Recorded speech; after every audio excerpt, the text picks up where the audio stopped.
Surveying के इस video lecture में यानी थर्ड वीडियो लेक्चर में हम लोग अगला मेथड देखते हैं। इसके पहले हम लोग रेडिएशन मेथड के बारे में सीखे थे, रेडिएशन मेथड क्या होता है। इस वीडियो लेक्चर में हम लोग इंटरसेक्शन मेथड के बारे में सीखते हैं कि इंटरसेक्शन मेथड क्या होता है। तो नाम से ही पता चल रहा है, इंटरसेक्ट करेगा दो लाइन।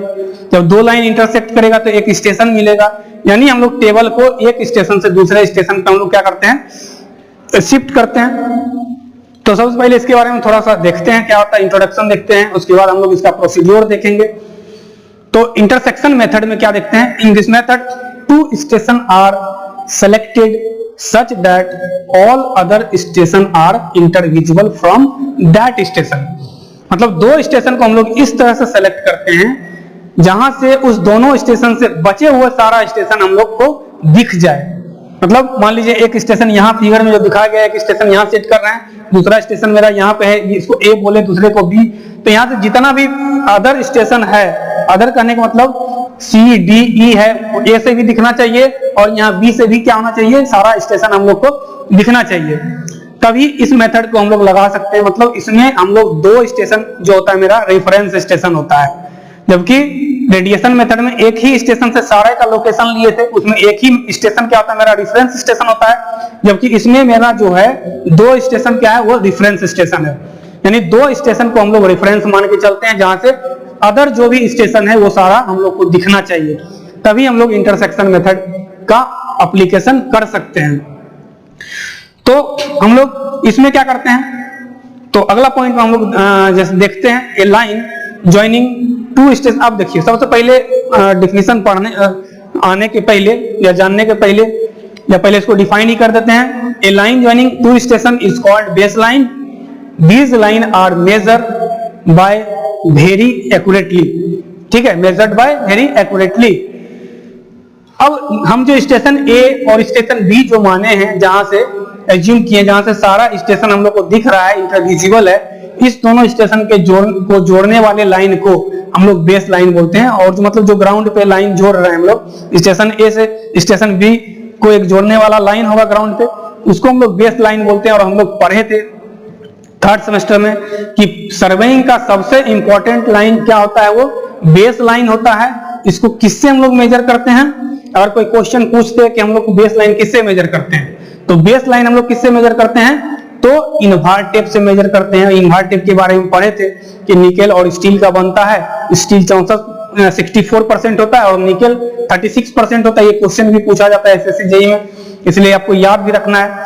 ठीक है, मतलब यहाँ जो दोनों हम लोग बेस स्टेशन जो मेरा रेफरेंस स्टेशन है उसको जोड़ रहे हैं, जो एक लाइन से ग्राउंड पे, उस लाइन को हम लोग क्या बोलते हैं, बेस लाइन बोलते हैं, जो कि फिगर में दिखाया भी गया है। ठीक है, अब एक अगला पॉइंट जो कि बहुत ही इंपॉर्टेंट है, इसमें टिक लगा लीजिए, इसको आपको याद रखना है ऑब्जेक्टिव पॉइंट ऑफ व्यू से। तो क्या याद रखना है, this method is suitable when station is inaccessible and ground is undulating. देखिए IN से हम लोग इंटरसेक्शन लिखते हैं। IN से क्या लिखते हैं, इंटरसेक्शन, INTERSECTION इंटरसेक्शन लिखते हैं। उसी तरह हम लोग इनएक्सेसिबल भी उसी तरह लिखते हैं। तो कैसे लिखते हैं, IN लिखा हुआ भी है, ACCESSIBLE। तो IN से इंटरसेक्शन, IN से इनएक्सेसिबल, यही याद रखना है कि जहां इंटरसेक्शन मेथड दिख गया उसमें ऑप्शन में खोजेंगे कि इनएक्सेसिबल कहां लिखा हुआ है, वही मेरा आंसर होगा ऑब्जेक्टिव में। और ये आपके एसबीटी एग्जाम में का फेवरेट क्वेश्चन है, ऑब्जेक्टिव में ये जरूर पूछता है कि इस मेथड को हम लोग कहां लगाते हैं, जहां पॉइंट इनएक्सेसिबल हो। एक्सेसिबल का मतलब क्या होता है, दुर्गम, जहां हम जा नहीं सकते। मान लीजिए पहाड़ी क्या दर्रा है, हमको पहाड़ का वो टॉप दिख रहा है, लेकिन वहां हम जा नहीं सकते हैं, लेकिन यहां से हम लोग को कितना दूर है, यहाँ बैठे बैठे हमको निकालना है। तो उस समय हम लोग इंटरसेक्शन मेथड का उपयोग करते हैं कि बिना मतलब चेन से मेजर किए हुए दूरी को हम लोग आराम से ग्राफिकल मेथड से बता सकते हैं। उसी मेथड के लिए हम लोग इंटरसेक्शन मेथड का उपयोग करते हैं। मतलब इंटरसेक्शन मेथड का उपयोग वहां करते हैं जहां पॉइंट इनएक्सेसिबल हो।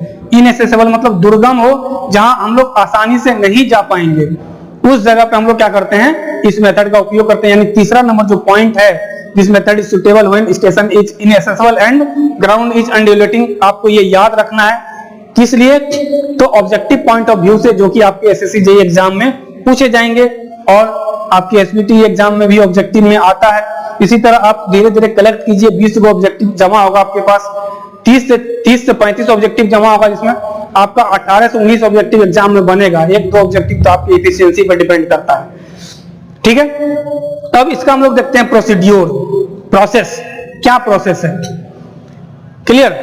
तो पहला पॉइंट रेडिएशन मेथड का ही यहाँ पे हम लोग को क्या करना है, लिखना है, लेकिन थोड़ा सा चेंज होगा। पहला हम लोग क्या लिखेंगे कि 2 स्टेशन को रेफरेंस स्टेशन मान रहे हैं, आप ए या बी मानिए या पी एंड क्यू मानिए, जो भी आपको सुविधा लगे। तो हम मान लेते हैं कि पी और क्यू को हम लोग क्या किए, रेफरेंस स्टेशन मान लिए, क्लियर। तो पहला पॉइंट यही लिखेंगे, select 2 station P and Q on fair ground, मतलब जहां समतल ग्राउंड है, जहां समतल जमीन है, जिसमें मान लीजिए यही जमीन है और यहां से हमको पहाड़ी क्षेत्र का दूरी लेना है। यहाँ पे बहुत नजदीक में क्या करते हैं, 2 स्टेशन मान लेते हैं, स्टेशन P और इधर स्टेशन क्या किए हम लोग, Q मान लिए। इतना मानने के बाद अब पहला पॉइंट, दूसरा पॉइंट क्या होगा, किसी एक स्टेशन को पहले सेलेक्ट करेंगे, वहां टेबल लगाएंगे, लेवलिंग और सेंटरिंग करेंगे। तो पहला यही, दूसरा पॉइंट में हम लोग यही लिखेंगे।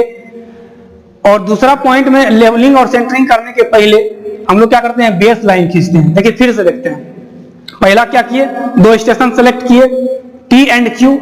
दूसरा क्या किए कि P और Q लाइन जो मिलाते हैं हम लोग ग्राउंड पे, उसको हम लोग ग्राउंड पे मिलाने के साथ साथ सीट पे भी खींच लेते हैं। मान लीजिए ग्राउंड पे 10 मीटर के दूरी पे है, तो यहाँ पे मान लीजिए 10 मीटर बराबर 1 सेंटीमीटर, यहाँ 1 सेंटीमीटर का लाइन खींच दिए सीट पे।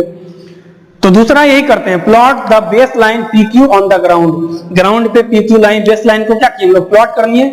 और प्लॉट करने के साथ साथ इस सीट पे भी हम लोग प्लॉट कर लेते हैं, जिसको हम लोग स्मॉल PQ बोलते हैं। अब अगला क्या है, अगला इसके बाद रटा रटाया चीज है हम लोग का, कि टेबल को P पॉइंट पे लगाएंगे, लेवलिंग और सेंटरिंग करेंगे एक्यूरेटली, जैसा कि रेडिएशन में देखे थे पहला पॉइंट। तो अगला पॉइंट हम लोग का क्या होगा, setup the table at station P, levelling and centering accurately. Levelling और सेंटरिंग को हम लोग क्या करते हैं, एक्यूरेट तरीके से करते हैं, सही तरीके से करते हैं, ताकि ये वर्किंग कंडीशन में आ जाए। क्या चीज वर्किंग कंडीशन में आ जाए, तो टेबल मेरा वर्किंग कंडीशन में कब आएगा, जब लेवल और सेंटर मेरा क्या होगा, एक्यूरेट हो जाएगा। किसी भी मेथड में, कोई भी मेथड उपयोग करेंगे, ये पहला पॉइंट होगा, ठीक है, पहला या दूसरा पॉइंट जो भी होगा, ये पॉइंट जरूर हम लोग को लिखना है, क्लियर। अब जैसी लेवल और सेंटर हो गया एक्यूरेटली, तो वही बोले कि जो बेस लाइन था ग्राउंड पे PQ, उसको यहाँ पे हम लोग को क्या करना है, सीट पे ड्रॉ कर लेना है स्मॉल PQ। अगला पॉइंट यही लिखेंगे, plot base line small PQ on the seat with their respective scale with the help of elided. Elided के एलिडेड में ही स्केल बना हुआ रहता है, एलिडेड की मदद से क्या करते हैं हम लोग, यहाँ पे एक लाइन खींच लिए जो बेस लाइन के पैरेलल होगा, मतलब जो ग्राउंड पे लाइन होगा और जो सीट पे लाइन होगा, दोनों एक दूसरे पे क्या होगा, पैरेलल होगा। और उसके रिस्पेक्टिव स्केल में यहाँ पे हम लोग क्या किस सीट पे ड्रॉ कर लिए। रिस्पेक्टिव स्केल का मतलब समझ रहे हैं कि हम लोग पहले RF लेंगे या हम लोग एज्यूम करेंगे 1 सेंटीमीटर बराबर 10 मीटर, उस अनुसार जितना भी मीटर दूर होगा उस 2 स्टेशन के बीच, उसको हम लोग क्या करते हैं, ड्रॉ कर लेते हैं। अब जैसे ही ड्रॉ किए, अब सारा रेडिएशन वाला ही मेथड, P पॉइंट से जो भी स्टेशन है, मान लीजिए ABC है तो ABC ड्रॉ करेंगे, जो भी स्टेशन है। P स्टेशन से क्या करेंगे, A को साइड करेंगे और उसके रिस्पेक्टिव स्केल में लाइन को ड्रॉ कर लेंगे। रिस्पेक्टिव स्केल में नहीं, क्योंकि ये तो दूर है बहुत ना, ये हमको दिखेगा नहीं कितना मीटर है, और चेंज हम मेजर भी नहीं कर सकते हैं, तो पूरा सीट में लाइन खींच देंगे। एलिडेट को P पे रखेंगे और पूरा सीट में क्या करेंगे, A की ओर लाइन खींच देंगे, B की ओर पूरा लाइन खींच देंगे, C की ओर पूरा लाइन खींच देंगे, पूरा खींच देंगे। इसमें कोई भी रिस्पेक्टिव स्केल में नहीं खींचना है। तो वही अगला पॉइंट लिखे, site station A and B from station P and draw the line PA। ठीक है, लाइन PA ड्रॉ कर लेते हैं, साथ साथ अगर C है तो आप C को भी ड्रॉ कर सकते हैं। ठीक है, P small PA and small PB on the seat with their respective scale यहाँ नहीं होगा। ठीक है, विथ देयर रिस्पेक्टिव स्केल नहीं होगा, क्योंकि हम लोग पूरा लाइन खींचना है हम लोग को। क्लियर, यानी पूरा लाइन खींचेंगे तो कोई स्केल में नहीं खींचेंगे। उसके बाद हम लोग क्या करते हैं, जब P स्टेशन से सारे को साइड कर लिए, मतलब ए को साइड कर लिए, बी को साइड कर लिए, सी को साइड कर लिए। मान लीजिए दो ही स्टेशन है, ए है और बी है, तो ए ही बी को साइड करेंगे। चार स्टेशन है तो ए को साइड करेंगे, बी को, सी को, डी को, जो कि फिगर में आप लोग को दिखाया गया कि 3 स्टेशन है ए बी सी, तो ए बी सी तीनों को हम लोग क्या किए, साइड कर दिए। कहां से, पी स्टेशन से। अब क्या करेंगे, ये इंटरसेक्शन मेथड है, तो टेबल को यहां से शिफ्ट करेंगे कहां पे, दूसरे स्टेशन पे, यानी पी से कहां शिफ्ट करेंगे, स्टेशन क्यू पे। और जैसे ही टेबल को शिफ्ट करेंगे तो लेबलिंग और सेंटरिंग तो करेंगे ही करेंगे, साथ साथ हम लोग को क्या करना पड़ेगा, ओरिएंटेशन करना पड़ेगा। टेबल को घुमाना पड़ेगा, इसलिए घुमाना पड़ेगा, मान लीजिए कि मेरा ये स्टेशन पी है और इधर क्यू है, टेबल ऐसे लग गया, तो टेबल पे तो पी क्यू इधर ना हो गया, तो इसको सीधा करने के लिए टेबल को क्या करना पड़ेगा, घुमाना पड़ेगा, ताकि ऊपर वाला जो पी क्यू है, ग्राउंड पे जो पी क्यू है, दोनों पैरेलल आ जाए। इसी को हम लोग बोलते हैं ओरिएंटेशन करना, टेबल को घुमाना। क्लियर। तो अगला पॉइंट है हम लोग का, shift the table at station Q. हम लोग स्टेशन क्यू पे क्या किए, टेबल को शिफ्ट कर दिए हैं। Levelling and centering accurately, levelling और सेंटरिंग हम लोग क्या करते हैं, एक्यूरेटली कर लेते हैं। लेबलिंग और सेंटरिंग करने के बाद अब अगला पॉइंट हम लोग क्या करेंगे, अभी बताए कि अगला पॉइंट में हम लोग को क्या लिखना पड़ेगा, कि ये ओरिएंटेशन हम लोग को करना पड़ेगा।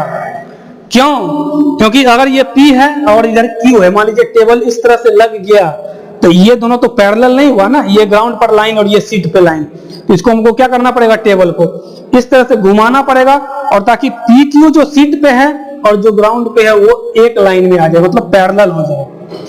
तो वही हम लोग अगला पॉइंट लिखेंगे, Orient the table about point P from station Q। अब स्टेशन Q पे मेरा टेबल है, इसको ओरिएंट करेंगे P की ओर, P की ओर घुमाएंगे किसको, टेबल को। कहां से, Q पे टेबल को रख के P की ओर घुमाएंगे, ताकि सीट पे जो लाइन है और ग्राउंड पे जो लाइन है एक दूसरे पे पैरेलल हो जाए। वही आगे लिखे हैं, such that the line PQ is parallel line PQ। Capital PQ मतलब ग्राउंड पर वाला लाइन, और स्मॉल PQ मतलब सीट पर वाला लाइन जो है, दोनों एक दूसरे के पैरेलल हो जाए। इसलिए हम लोग क्या करते हैं, टेबल को ओरिएंट करते हैं। समझ में आ गया ओरिएंटेशन का मतलब, कि ओरिएंटेशन कब करेंगे, जब टेबल का पोजीशन शिफ्ट करेंगे तब ओरिएंटेशन करेंगे। ठीक है, एक ही स्टेशन से हमको सारा अगर रीडिंग लेना हो तो ओरिएंटेशन की कोई जरूरत नहीं है। अब जैसे ओरिएंट कर लिए, मतलब वहां से एलिडेट की मदद से Q से P हमको दिख गया, ओरिएंटेशन हो गया। अब फिर यहां से Q से सारे स्टेशन को साइड करेंगे, A को साइड करेंगे, B को साइड करेंगे, C को साइड करेंगे, और यहां से क्या करेंगे, सारा लाइन खींचेंगे। कहां से, Q स्टेशन से। अगर दो ही पॉइंट है तो दो ही का खींचेंगे हम लोग। क्लियर। तो सारे स्टेशन को क्या करना, साइड करने के बाद हम लोग क्या करते हैं, खींचते हैं। खींच लेने के बाद इधर से खींचे थे हम लोग PA, और इधर से खींचे क्या, PB। तो जहां कट कर गया वो पॉइंट मेरा B होगा। यहां से खींचे थे PA, इधर से खींचे थे QA, जहां कट गया दोनों, वहां मेरा स्टेशन कौन सा देगा, A स्टेशन देगा। क्लियर। तो वही जस्ट आगे लिखे हैं कि side station A and B from, कहां से, फ्रॉम स्टेशन Q सब देख रहे हैं, Q and draw the line QA small, मतलब सीट पे, एंड QB मतलब सीट पे, ऑन द सीट पे हम लोग क्या किए, खींच लिए। सीट पे खींचने के बाद जहां PA और QA कट किया वो मेरा पॉइंट A हो गया, जहां PB और QB कट किया वो मेरा पॉइंट B हो गया। ठीक, वही अगला पॉइंट में हम लोग लिखे, the intersecting the line PA and QA gives the point A। जहां पे सीट पे PA लाइन और QA लाइन कट करेगा वो हमको A पॉइंट देगा। ठीक है, एंड या similarly we find the point B on the seat. Similarly इसी तरह से PB और QB जहां कट करेगा वो हमको कौन सा पॉइंट देगा, तो B पॉइंट देगा। ठीक है, और फाइनली हम लोग क्या करते हैं, finally join all the station gives the figure of the plot. पूरा हम लोग जोड़ देते हैं सारे को, तो उस प्लॉट का क्या देता है, फिगर देता है। अब मान लीजिए कि जो भी लाइन मिला, मान लीजिए यहाँ से PA मिला, पूछेगा कि P से A कितना दूर है, तो तुरंत यहाँ सीट पे मेजर कर लेंगे। मान लीजिए 50 सेंटीमीटर यहाँ हम लोग को लाइन दिख रहा है, और हम मान चुके हैं 1 सेंटीमीटर बराबर 10 मीटर, तो 50 सेंटीमीटर कितना हो गया, 500 मीटर दूर अगला पॉइंट है। यानी हम बिना गए हुए क्या किए, बिना गए हुए क्या किए, जो लोकेशन है उसको हम लोग क्या किए, ड्रॉ कर लिए। क्लियर? तो ये हम लोग का क्या था, इंटरसेक्शन मेथड था। इस वीडियो लेक्चर में हम लोग इतना ही देखेंगे।